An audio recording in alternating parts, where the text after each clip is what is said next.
Iron ও vitamin সমৃদ্ধ শাক, আমার খুবই প্রিয় শাক এই কচু শাক। বাড়ির আশেপাশেই পাওয়া যায় সহজেই।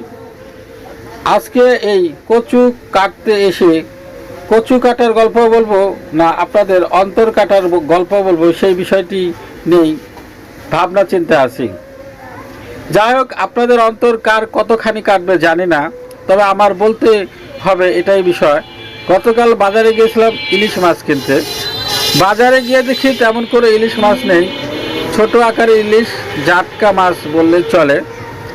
উপায় নেই, আমাকে কিনতে হবে, বাচ্চা খেতে চেয়েছে। তো ইলিশ মাছের অনেক দাম, আকাশচুম্বী দাম।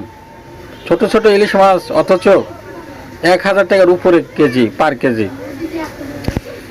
বাসায় এসে দেখলাম প্রতিটি মাছেরই পেটে ডিম ভর্তি। এই মা মাছগুলো যদি ডিমগুলো ছাড়তো, পোনা ছাড়তো, বাংলাদেশে ইলিশের অভাব থাকতো না, অভাব হতো না। প্রতিটা ইলিশ যদি জাটকা না ধরে 1 কেজি বা তার ঊর্ধ্বে যখন হতো তখন ধরতো, তখন বাংলাদেশে ইলিশের অভাব থাকতো না। বাংলাদেশের প্রশাসনিক দিক দিয়ে যদি বিষয়টা দেখা হতো, আমি জানি আইন আছে, বাট আইনের যথাযথ প্রয়োগ নাই। যদি যথাযথ প্রয়োগ থাকতো তাহলে বাজারে কিভাবে আসতো এই জাটকা ইলিশগুলো? তাই আসুন সবাই সচেতন হই, প্রশাসনের সুদৃষ্টি কামনা করি।